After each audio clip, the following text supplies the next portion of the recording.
Olá! Anseio em morar fora do país. Quem nunca teve? Seja num sonho americano com muitos carros na garagem ou até morar na Europa para poder ganhar salário em euros. Para muitos, um desejo de criança. Para outros, vontade de um futuro melhor. De acordo com estimativas do Ministério das Relações Exteriores, brasileiros que emigram são quase 5 milhões.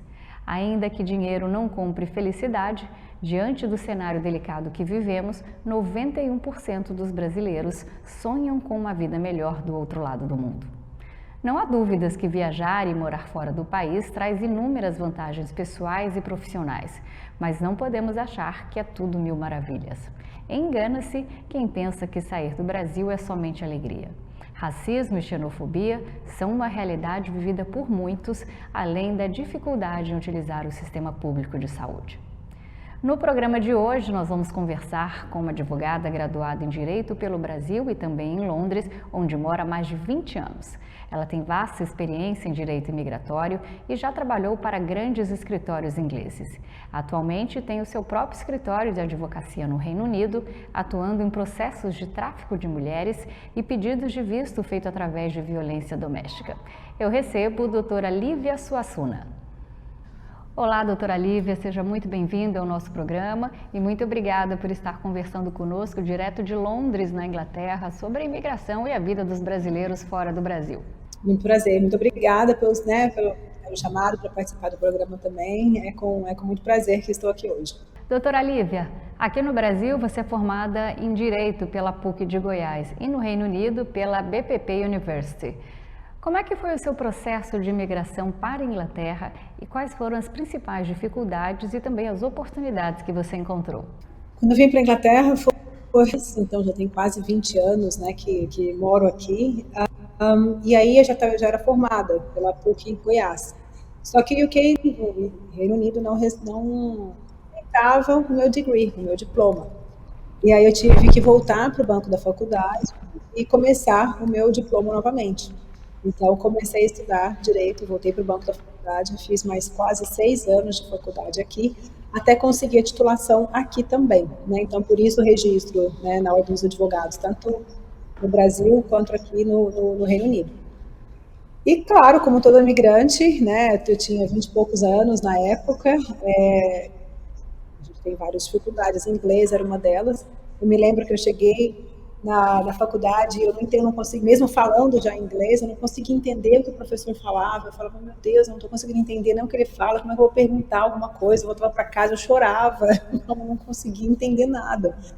E claro, foi um processo para você ir aprendendo, um processo para você entender como é que a cultura do país funcionava. Um exemplo que eu me lembro muito bem foi que no Brasil a gente é acostumado a fazer muito trabalho em grupo.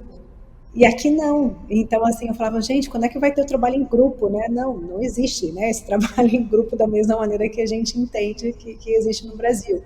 Então, é muito mais solitário o aprendizado, mas muito mais profundo, né? Tendo feito as duas faculdades, foi esse o meu sentimento. E tem um lado bom das duas coisas. Não estou dizendo que um é melhor, que o outro é pior, nem nada disso, mas tem um lado bom das duas coisas. Mas como toda imigrante, eu falo que a gente passa muito perrengue nesse início, não tem como. De acordo com as estimativas do Ministério das Relações Exteriores do Brasil, o número de imigrantes brasileiros vivendo no exterior ultrapassa os 4 milhões. Seja para trabalho ou para lazer, organizar uma mudança para o exterior, apesar de ser um momento emocionante, exige que muitos cuidados sejam tomados. É preciso pensar na qualidade de vida, no custo, saúde, segurança, alimentação e principalmente, claro, na questão de visto. Quais são suas dicas para os brasileiros que querem emigrar para a Inglaterra ou para outros países? E quais aspectos devem ser levados em conta junto com o que eles vão levar na mala? É uma ótima pergunta, é uma pergunta que eu sempre tenho aqui no escritório, né? Então, assim, eu falo que planejamento é a primeira coisa. Então, você não pode pensar em se mudar de país, ou se você passar uma temporada, né? Não necessariamente se mudar para cá para sempre, ou que seja para outro país da Europa, sem planejamento. E o planejamento ele começa de base, é o quê? Você está vindo para o Reino Unido, você quer, né, se comunicar com as pessoas, mesmo que o seu inglês não seja perfeito, mas pelo menos que você tenha o básico, né, do inglês, dependendo do quanto de tempo que você quer ficar aqui, principalmente se você quiser migrar para cá, né, definitivamente. e com sua família. Então, o que eu sempre vejo no escritório são, infelizmente, algumas famílias que não falam a língua e se sentem totalmente perdidas e totalmente fora da sociedade. E é isso, eu falo que quando a gente deixa o nosso país de origem, a gente deixa um pouco da nossa identidade, né? Quem que você realmente era no seu país de origem, é que você chega aqui, ninguém te conhece. Ninguém sabe se a faculdade que você fez é boa ou não, se é válida ou não, que curso você realmente fez. Você não tem, como é que eu falo, esse parâmetro, né? Que quando você nasce, cresce num país, você tem. Então você já deixa um pouco da sua identidade. E aí soma-se a isso o fato de você não falar a língua, está num clima totalmente diferente, então você tem que estar preparado para isso. Isso vem com o planejamento. É você entender como é que a cultura do país funciona, é você entender que, mesmo não falando, né, perfeitamente a língua, se você falar um pouco, você já consegue se comunicar, você às vezes já consegue um trabalho melhor também. Então, para mim, a base de absolutamente tudo é o planejamento. Você falou em língua, muitos brasileiros sonham em morar em outro país, mas não fazem ideia por onde começar a planejar a mudança. Ou seja, como você mesmo disse, se já é assustador a gente estar num novo lugar, imagine se acontece alguma coisa de errado e você nem fala a língua daquele país. Dito isso, quais são os principais direitos e deveres dos imigrantes brasileiros na Inglaterra e como é que eles podem se informar e também se proteger de eventuais problemas legais? Bom, os principais direitos dependem muito do visto que a pessoa tem, né, aqui. Então, se ela tem o visto de turista, por exemplo, ela não tem o direito de trabalho, ela não tem direito de usar o nosso sistema público de saúde, ela tem o direito também de usar o nosso sistema educacional, né, de escola para crianças e tudo mais, isso no visto de turista. Se a pessoa já está aqui irregular também, na ilegalidade, ela também não tem esses direitos, nem de trabalho, nem de acesso ao nosso sistema público de saúde, ao sistema educacional. Agora, quando a pessoa já vem para um processo de imigração, onde ela vem com visto de estudante, onde ela já vem com visto de trabalho, aí a gente está num outro patamar, aí já é diferente. Onde no visto de estudante, por exemplo, dependendo do curso que você vai estudar, você já tem esse direito a trabalho. E você já tem o direito, né, possivelmente, de trazer algum dependente ali, dependendo do tipo de curso que você está fazendo. Se você vem para um visto de trabalho, aí também é a mesma coisa. Você traz, se você é casado, por exemplo, você já traz seu marido, no caso, né, marido, ou se, né, parceiro da união do mesmo sexo e tudo mais. E você já traz os seus filhos para cá também. Já a escola e ao uso do sistema de saúde gratuito também. Então, o direito do imigrante, ele é diretamente ligado ao tipo de visto que ele tem para morar aqui. Por isso que esse planejamento inicial, ele é essencial, porque se você vem sem o visto que você pode trabalhar, por exemplo, você acaba caindo numa ilegalidade, o que obviamente não é interessante. Então, essa seria a questão dos direitos. E a questão dos deveres seria basicamente, se você trabalha no país, você paga seus impostos, né, corretamente, e a mesma coisa, segue as leis aqui do país, seja lei de trânsito, seja, né, outras leis que estão vigentes no momento. Então, esses seriam os direitos. Normalmente, na comunidade brasileira, a gente vê, né, a questão sempre, né, dos impostos. Então, se você está registrado no emprego, está trabalhando, você já é descontado direto na fonte, mesma coisa no Brasil. Ou se você é autônomo, você paga os seus impostos, né, separadamente ali, ao final de cada ano. Então, basicamente, são esses, né, os direitos e deveres aí, claro, de forma, né, de uma pessoa que está morando aqui legalmente. Para a gente encerrar esse bloco, você é especialista em direito migratório e também direito de família e possui seu próprio escritório de advocacia em Londres. Como é que é o mercado de trabalho para os advogados brasileiros na Inglaterra e quais são as exigências e também os diferenciais para atuar na área jurídica? Bom, aqui, para você atuar na área jurídica, você tem que ser registrado pela Ordem dos Advogados daqui, e hoje realmente está bem mais complicado para os advogados brasileiros se registrarem. Então, hoje você tem que fazer um curso, você tem que passar em algumas provas, e é muito difícil você fazer isso em menos de 1 ano e meio, mais ou menos. Então, é realmente um processo bem longo e caro, um processo barato. O que acontecia antes, quando a gente ainda estava dentro do bloco, né, da União Europeia, Os advogados eles podiam se registrar em Portugal, que hoje já também não é possível mais, porque Portugal cortou essa possibilidade. E aí, se registrando em Portugal, quando a gente fazia, as pessoas poderiam atuar aqui como European Lawyer, né, que é o advogado europeu, com algumas restrições, mas era muito mais possível. Então, hoje não, hoje a gente tem que passar por uma prova e tem que realmente conseguir essa atuação aqui. Então, se você é registrado no Brasil, se você possivelmente é registrado em Portugal, você não teria o direito de atuar aqui no UK diretamente. Doutora Lívia, a menor distância entre 2 pontos nem sempre é uma linha reta. Parece uma constatação óbvia e boba, mas no trato do dia a dia ela é muito preciosa. As diferenças culturais que nos cercam quando a gente muda de cultura podem ser gritantes. Uma coisa é quando você é turista e você tem que se adaptar e aí você leva numa boa, e outra é residir e se deparar com a nova cultura. A ficha cai e você tem que se adaptar a uma realidade diferente da sua. Além da diferença de preços e de comida saudável, quais hábitos brasileiros tendem a se diferenciar e muito do cotidiano dos conterrâneos da rainha?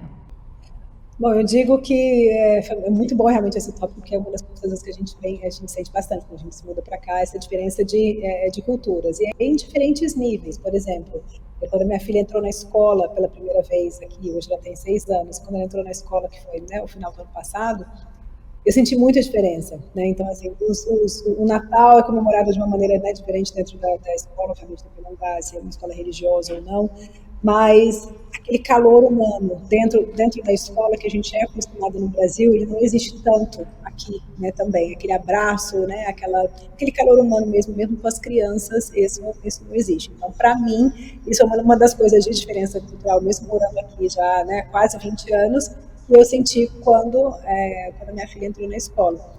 E eu acho que essas diferenças culturais você vai sentindo ao longo da sua trajetória, né, aqui. Então, essa da escola eu realmente sinto, obviamente a questão da língua é muito, sempre, mesmo, claro, eu falo inglês fluente, mas eu não falo inglês 100% britânico, né, então a gente sempre vai sentir essa diferença da língua mesmo. O sistema de saúde também, acredito que é totalmente diferente, principalmente para as gravidinhas, né? Então, eu tive 2 filhos aqui, no sistema público de saúde daqui, e é completamente diferente no Brasil. Eu acho que as mães, né, ou as pessoas as mulheres que estão grávidas, elas sentem muito, porque o sistema aqui, você não tem um médico que te acompanhe do início ao final da sua gravidez. Então, durante o acompanhamento inteiro da gravidez, você vai ter médicos, enfermeiros, e na verdade são as midwives, né, que faz parteiras. Então, quem faz o parto aqui não é o médico, é a parteira. Então, esse conceito de parteira ainda para o Brasil, fala, nossa, mas tem parteira, eu não quero fazer médico, eu quero fazer com um ginecologista. Não é assim que funciona aqui. Então, isso é muito, muito, muito difícil, né, para as mulheres, né, principalmente na comunidade brasileira, em relação a ter os filhos aqui. Fazer parte de morar fora, lidar com diversas alterações cotidianas, como mudanças climáticas, outra língua e também todos esses costumes. Pela extensão do Brasil, existem diferenças culturais até mesmo entre as 4 regiões, né? Mesmo depois das discussões para saber se é biscoito ou bolacha, os concidadãos, eles sempre dão uma trégua para celebrar os costumes únicos aqui do Brasil. Como é que você concilia a sua vida profissional e pessoal num país tão diferente do nosso? Como é que é a sua rotina, seus hobbies, seus relacionamentos? Bom, eu já estou bem integrada na comunidade, né, aqui, então, principalmente agora quando a minha filha está na escola, a gente acaba formando o grupo da escola mesmo das mães, né, e são todas as mães britânicas também. E aí a gente segue os costumes, por exemplo, o Halloween. Não era uma coisa que eu comemorava sem ter filho, né, antes aqui. E agora Halloween é enorme aqui, as crianças, elas participam, faz parte, então você acaba entrando na cultura também. Então isso para mim foi uma coisa que mudou bastante. A maneira como eles comemoram alguns outros festivais que tem aqui, como o festival indiano, que é o Diwali, que era uma coisa que eu também não comemorava antes, não sabia o que era. Então, e aí a gente vai vivendo aqui, a gente vai fazendo parte, isso vai fazendo parte da nossa cultura. Na minha vida pessoal, eu tenho bastante amigos que são ingleses também, e eles querem saber muito da comunidade, da cultura brasileira. Eles querem ir nos restaurantes brasileiros, do mesmo jeito que eles querem apresentar a cultura deles. Então, eu acho que é uma troca muito gostosa. Então, do mesmo jeito que eu vou na casa deles, eles, né, fazem o tradicional Sunday roast, né, que é a comida tradicional do domingo. Quando eles vêm aqui em casa, eu também faço nossa feijoada. Então, essa troca de cultura também é muito gostosa. Vamos mudar um pouquinho de assunto. O caso do Jean Charles de Menezes foi um dos mais chocantes e polêmicos da história do Reino Unido. Ele era um eletricista brasileiro que ficou muito conhecido após ser executado por engano por agentes da Polícia Metropolitana de Londres que o confundiram com um terrorista fugitivo. O erro foi sim admitido pela Scotland Yard quando informou que o brasileiro não tinha nenhuma relação com qualquer grupo terrorista. O caso, claro, gerou uma grande repercussão na mídia e também na sociedade britânica, levando até a abertura de investigações internas e externas sobre a conduta dos policiais envolvidos. A história, inclusive, virou filme, né, com Jean Charles sendo Selton Mello. E, doutora Lívia, como é que era estudar Direito na Inglaterra depois desse caso tão trágico, paradigmático da morte do Jean Charles, e que lições você acha que ele deixou para todo brasileiro que ainda está tentando a vida na Grã-Bretanha?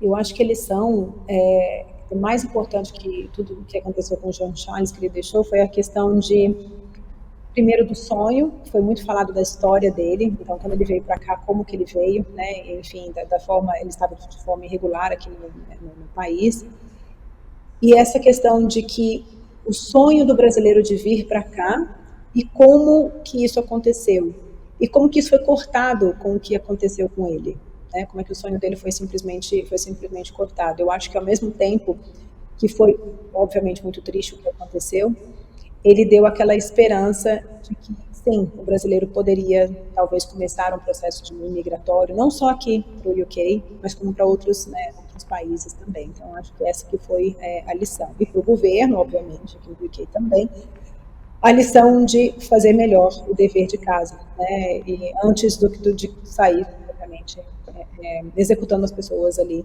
em lugares públicos, onde não tinha certeza, né, de que ele era mesmo um terrorista.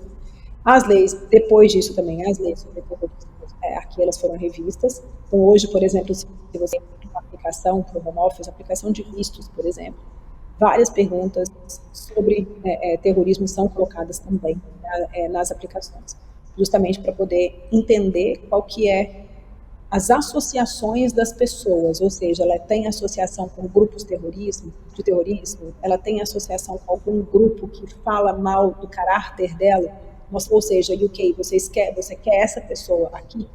Essa análise, ela é feita até num processo anterior à vinda da pessoa aqui no UK. Você falou um pouquinho antes sobre o Brexit, a diferença, né, quando tinha e com agora que não tem mais. Como é que você analisa o impacto do Brexit na situação dos brasileiros que vivem na Inglaterra e quais são as principais mudanças e desafios que eles enfrentam? O Brexit afetou bastante a comunidade brasileira de duas formas, né? Então, a forma positiva e a forma negativa. Quando a gente teve o Brexit, mais ou menos uns 3 anos atrás, todos os europeus, só para as pessoas entenderem, assim, os europeus eles podiam vir para cá e eles podiam, do dia para a noite, eles já podiam começar a trabalhar aqui. Então, isso para o governo, o que o governo diz? É muito custoso, né, para a gente conseguir lidar com esse influxo de imigrantes que estão vindo para cá, que nunca contribuíram, por exemplo, com o sistema, né, nem com o sistema previdenciário, nem com o sistema, por exemplo, escolas, nem com o sistema público. E do dia para a noite você chega uma família, né, de 4 pessoas, mãe, pai e 2 filhos, aonde o governo tem que dar escola para os filhos e tem que dar também o sistema público de saúde, sem que elas nunca contribuíram para esse sistema. Então era isso que acontecia antes e é por isso que teve toda essa reviravolta em relação ao Brexit, dizendo que não, que os europeus não teriam direito, né, de vir para cá, que não estava sendo justo com os britânicos, esse influxo de imigrantes aqui, colocando uma pressão, né, no sistema de saúde, colocando uma pressão nos transportes, né, porque mais gente, obviamente, tem que usar mais transporte também, e uma pressão nas escolas. Então, não estou discutindo se certo ou errado, estou dizendo que esses foram os slogans, né, que foram usados na época contra os europeus que estavam aqui a favor, né, do Brexit. E aí, quando o Brexit aconteceu, justamente depois de um ano e meio, 2 anos que o Brexit aconteceu, o direito dos europeus foi cortado. Ou seja, então hoje o europeu, para poder vir para cá, ele tem que ter exatamente o mesmo visto de um brasileiro. Então não interessa se ele é alemão, por exemplo, ele está exatamente na mesma categoria de um brasileiro. Né, porque tem que aplicar para um visto de trabalho, ele tem que aplicar para um visto de estudante, por exemplo, ou um visto de família. E aí, o que o governo viu? Ele viu que muitos imigrantes foram embora. E aí, aumentou demais a necessidade de mão de obra aqui no UK. Então, assim, hoje você tem um problema enorme de falta de mão de obra. E aí, então, o lado negativo foi barrado a entrada desses imigrantes aqui, né, através do Brexit. Então, e aí o ponto positivo houve um relaxamento nas leis do visto de trabalho. Então, aplicar para um visto de trabalho do que era antes do Brexit. Então, do mesmo jeito que ele fecha a porta de um lado para os europeus, ele abre a porta por outro lado para quem quer o direito, né, de um visto de trabalho, por exemplo. Então, quem nunca teve direito a uma cidadania europeia, hoje teria mais condições de tentar conseguir um visto de trabalho para cá do que teria, né, há 3 anos atrás, por exemplo, ali em 2020. Doutora Lívia, os riscos para os brasileiros que vivem na Inglaterra são muitos e dependem de vários fatores, como, por exemplo, o motivo da viagem, a situação legal, a região onde ele se encontra, as condições socioeconômicas do país. Inclusive, segundo uma pesquisa feita pela historiadora Yara Evans, em parceria com o Consulado-Geral do Brasil em Londres, os principais motivos para os brasileiros escolherem a Inglaterra são qualidade de vida, falta de oportunidades aqui no Brasil, estudo ou trabalho, família ou amigos e, por último, turismo ou lazer. No entanto, muitos dos brasileiros, eles enfrentam dificuldades para regularizar sua situação migratória, como, por exemplo, encontrar emprego digno, acessar serviços públicos básicos e até conviver diariamente com a discriminação e o preconceito. O que é que você diria, doutora Lívia, para o brasileiro que está em situação ilegal na Inglaterra, né? O que ele deve fazer para regularizar sua situação no país? Sim, eu trabalhei bastante com a doutora Evans também, a Yara Evans, a gente fez vários trabalhos juntos aqui na comunidade brasileira, justamente para fazer essa análise do número de brasileiros que estão aqui e como que a gente pode ajudar a comunidade brasileira, né, de várias formas aqui. Em relação aos riscos que a comunidade brasileira enfrenta, em relação à legalização, eles são vários. Infelizmente, tem pessoas que realmente não vão se qualificar para nenhum tipo de vírus. E hoje, infelizmente, o que acontece são pessoas tirando vantagem. Então, assim, isso eu escuto toda semana no meu escritório, eu levanto a bandeira mesmo, tanto no Instagram, quanto em minhas outras redes sociais, eu falo para as pessoas, vocês têm que entender do seu processo migratório, vocês não podem simplesmente contratar qualquer pessoa que acha que sabe um pouco mais, que vai fazer algum tipo de aplicação para você. Porque daí começa toda aplicação falsa, né? E isso infelizmente acontece bastante, aonde a pessoa que contrata o serviço às vezes nem entende o que está sendo contratado. E aí uma pessoa que, né, recebe ali um valor X ou Y acaba fazendo uma documentação falsa e enviando um processo sem mérito nenhum para o Home Office. Home Office é a instituição que toma conta, né, dos vistos aqui. Ou seja, acaba tirando vantagem mesmo, né, de uma pessoa que acabou de chegar, que não conhece da lei, que não fala a língua. Isso eu, infelizmente, escuto todos os dias. O meu conselho para todo mundo, né, seja, né, como eu faço nos stories ou nas consultas, é o seguinte: procure um profissional que seja registrado.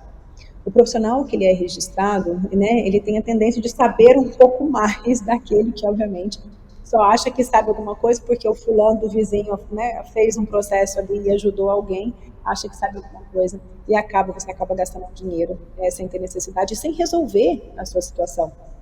Então, infelizmente, sim, existem pessoas que querem tirar vantagem, pessoas que fazem a documentação falsa para tentar a desculpa dessas pessoas que estão ajudando a comunidade brasileira. E eu sou completamente contra isso, eu falo que não, pelo contrário, né, essas pessoas estão prejudicando a comunidade brasileira porque fazem um processo de envio de documentação falsa e isso é um crime, é fraude e pode dar cadeia. Pode dar cadeia por quem colocou o nome. Então, esse é o meu primeiro, eu sempre falo, a primeira coisa que você tem que fazer, procurar uma pessoa que seja registrada para te dar o conselho correto de como você pode se legalizar e se é possível fazer uma legalização. E aí existem várias maneiras que essa legalização pode acontecer, mesmo você depois já estando aqui dentro do Reino Unido e você já estando irregular aqui, por exemplo. Vamos dar um exemplo. O exemplo seria, vamos supor, uma família, né, com 4 pessoas, pai, mãe e 2 crianças que vêm para cá. Normalmente eles entram com visto de turista e acabam ficando irregulares, né, no país. E aí, normalmente, o pai é pego porque está trabalhando na rua, está fazendo delivery, por exemplo, ou está fazendo alguma outra coisa, normalmente é pego pela imigração. E esse pai vai para o centro de detenção. E aí existem várias maneiras que a gente poderia, duas maneiras, né, normais que a gente poderia fazer com que esse pai saia do centro de detenção e um pedido seja feito residindo aqui legalmente. Se as crianças estiverem na escola.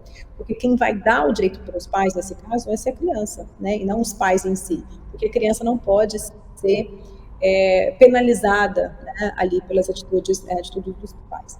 É claro que tudo isso depende de quanto a idade da criança, quanto tempo. E se tiver, por exemplo, 2 anos, né, ou 1 ano e meio, por exemplo, que a criança está na escola, é claro que é um pedido mais fraco, mais sem mérito. Então, depende, né, de tudo. Agora, o meu conselho seria, se você for pego pela imigração, se você estiver aqui, né, ou tiver um amigo que está aqui e for pego pela imigração, entre em contato, né, ou com o consulado brasileiro inicialmente, ou com algum advogado, que você vai ser dado um advogado do governo gratuito lá no centro de detenção, para que você tente legalizar a sua situação. Doutora Lívia, durante esses anos todos de atuação, você percebeu que mulheres, elas passam por várias etapas de adaptação no processo migratório e isso, claro, nem sempre é fácil. Quais são as maiores dificuldades que elas enfrentam nessa transição e como é que você faz para ajudá-las?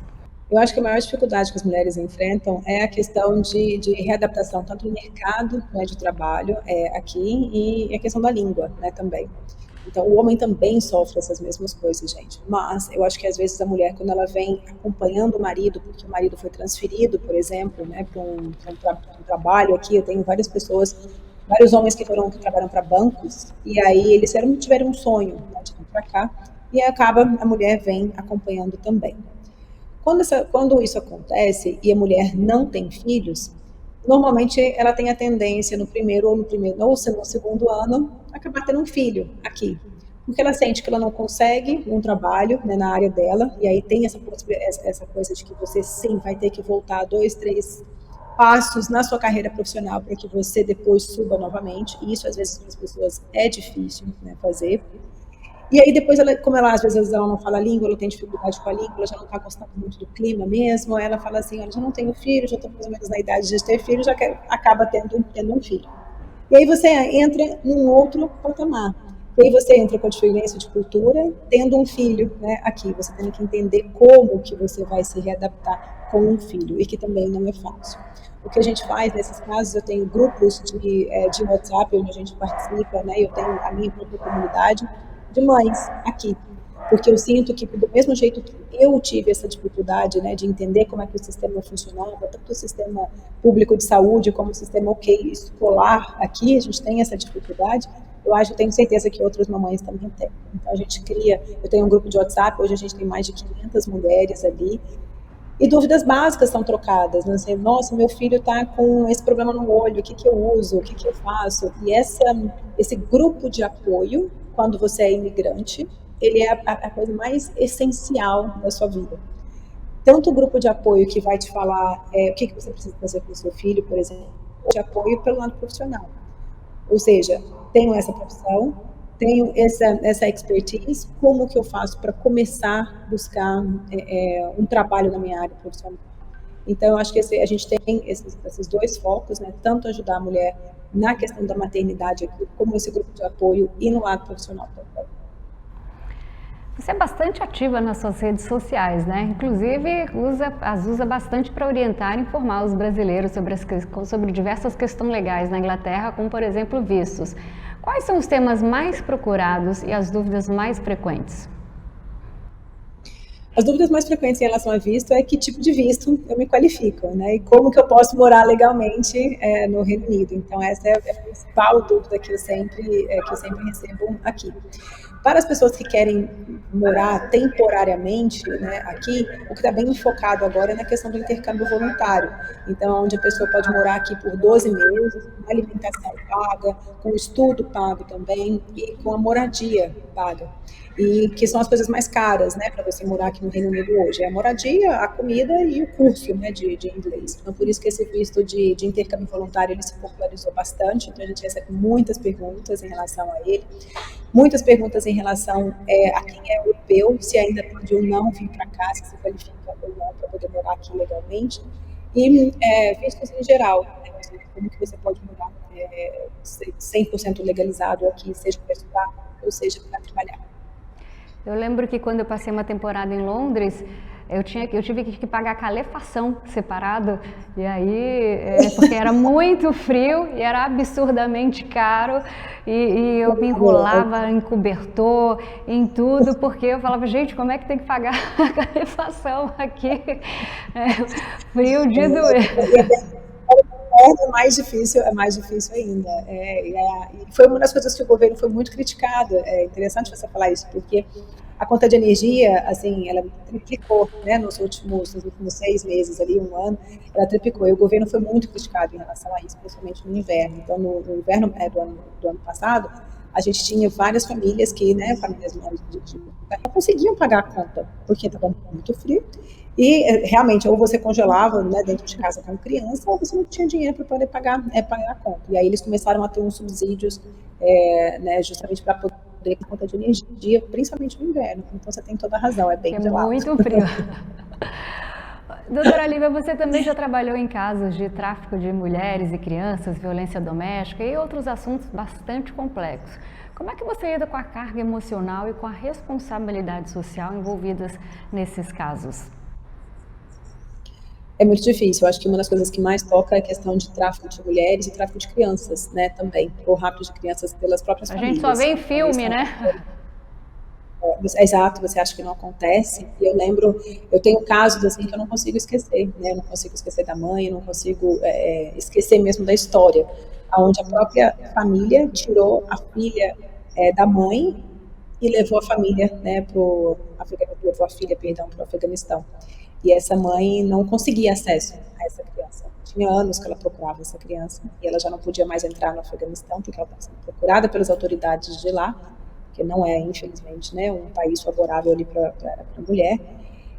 E ela simplesmente perdeu acesso à criança. Quem pegou a criança foi o próprio pai, deu a criança para a tia. Então, assim, são casos que você fala realmente que você acha que você só vê em filme. E aí, a função do advogado é pegar, né, a declaração dessa pessoa, ela tem que contar toda a história dela, ela tem que passar pelo trauma novamente, para que a gente consiga, né, colocar isso para o juiz e pedir um pedido, nesse caso, era um pedido de asilo que a gente estava fazendo para essa moça, uma moça jovem. E a gente acabou ganhando o caso, né? Então, mas foi um caso que eu nunca vou conseguir esquecer, porque até onde a gente teve contato com ela, ela ainda não tinha conseguido contato com a filha. Isso já tinha mais de 5 anos. Então, são casos muito tristes, né? Assim, teve casos de tráfico de mulheres também, que infelizmente aconteceu na comunidade brasileira. Foi o ano passado, a gente estava trabalhando no caso de uma garota do Rio de Janeiro, né, que foi traficada para cá e ela não entendia o que estava acontecendo. E assim, é muito surreal, eu vou usar essa palavra, surreal, onde a pessoa está passando por aquele momento. Se você está vendo de fora, você tem completa noção do que está acontecendo, que realmente ela está passando por um processo de tráfego, mas ela não consegue entender que é aquilo que ela está passando. E aí depois, quando ela realiza o que está acontecendo ali com ela, que ela decide procurar as autoridades, às vezes já passaram-se, né, muito tempo, muitos traumas foram criados ali, né, na história dessa pessoa em particular. Teve um final muito feliz, onde durante o processo onde ela estava sendo prostituída, né, aqui, então ela foi retirada de uma favela do Rio de Janeiro e veio para cá. Ela encontrou o grande amor da vida dela. E foi ele que percebeu o que estava acontecendo com ela, foi ele que foi procurar as autoridades e hoje eles estão juntos. Ela foi realmente recolher o visto para poder continuar aqui e hoje eles estão juntos. Mas você fica imaginando quantas pessoas estão nessa mesma situação, né, que essa brasileira estava, sem conseguir sair dela. Então, realmente muito real, é muito, muito, muito real. Doutora Lívia, para a gente encerrar, aqui no Brasil, network é tudo, talvez até mais importante que o currículo, porque no fim, se você tiver que escolher entre um papel que está escrito no papel e uma indicação, você sempre fica com a segunda. Aí na Inglaterra também funciona assim? Quais orientações você daria para um profissional recém-chegado se tornar um profissional de sucesso? Excelente pergunta, que eu sempre bato nessa mesma tecla do network. Eu acho que o network, tenho certeza que o network ele é essencial. Porque quando eu cheguei aqui, eu sempre conto a minha história também, eu fiz minha faculdade, né, de Direito, e eu tinha certeza que eu queria abrir meu escritório. Mas eu tinha um medo muito grande de empreender, estar empreendendo num país, né, num país novo, você tem que entender todas as regras e tudo mais. E o meu maior medo era sentar na frente do cliente, ele me está pagando ali para estar na frente, né, naquela hora que a gente trabalha aqui por consulta, e eu não sabia responder. Eu falei, gente, se eu não souber responder o que o cliente está me perguntando. E aí foi a chave que eu achei, né, para poder resolver esse problema foi justamente o network. Porque eu falei assim, tá tudo bem, se o cliente sentar na minha frente, eu não souber responder o que ele está me perguntando, eu vou depois voltar com a resposta para ele. E eu vou usar o meu network, né, eu ia em conferência, eu ia em palestra, eu pagava curso particular, eu estava lá na primeira da fila dos cursos, fazia contato com os professores, justamente por isso, porque eu falei, se eu não souber dar a resposta, eu vou conseguir a resposta através do meu network. E foi isso que me salvou durante muitos anos.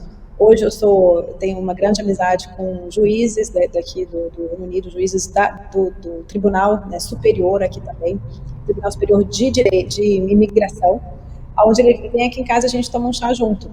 E isso foi conseguido, obviamente, através de anos, né, e através do network também. Então, sempre quando eu tenho um caso mais difícil, assim, que a gente está na corte, eu sempre ligo para ele e falo, e aí, vamos tomar um café para você me ajudar? Então, isso é essencial, tá? Não tenho dúvida. E, claro, né, quando a gente vai fazer contratação no escritório, por exemplo, que inclusive a gente está fazendo contratações agora nesse momento, é muito melhor quando vem de indicação. E a primeira coisa que eu faço, eu ligo para os meus contatos, eu falo, olha, eu preciso de tal pessoa, vocês conhecem alguém? Então, network, gente, é essencial. Mas fala, Lívia, mas eu cheguei agora, como é que eu faço esse network? Eu não sei. Você vai ter que ir no LinkedIn, você vai ter que ir vamos supor, se for escritório, né, de advocacia, ou qualquer outra área, né, que seja. Aqui a gente tem muita conferência, aqui tem muita reunião, tem muito cafezinho, né, tem muitos eventos acontecendo. Você tem que sair de casa, tem que ir nesses eventos. Nesses eventos é onde tudo acontece, para todas as profissões. Entre nas comunidades, fique sabendo quais são os eventos, que sejam com 5 pessoas, você não sabe o que pode acontecer com aquele café. E é assim que você vai se integrando na comunidade aqui, e é onde as coisas podem começar a acontecer para você. Doutora Lívia, muito obrigada pela participação e principalmente por conseguir encontrar um horário na sua agenda, que eu sei que é super apertada, para estar conversando conosco direto de Londres e prestar tantos esclarecimentos sobre o processo de imigração para fora do país, que é um sonho de muitos brasileiros. Agradeço o tempo, agradeço o espaço, né, aberto aqui também para poder esclarecer essas dúvidas, né, dos imigrantes. Eu falo que quanto mais informação as pessoas têm, tem uma chance muito maior delas conseguirem, né, morar aqui. Que bom, então um abraço, prazer enorme conhecê-lo e volte quando quiser, tá bom? Obrigada, até mais, tchau, tchau. Ou continuar só das 5, né? Verdade, até logo, tchau. É você que nos acompanhou, obrigada pela companhia, continue ligado na programação aqui da TBO, a TV que você se vê.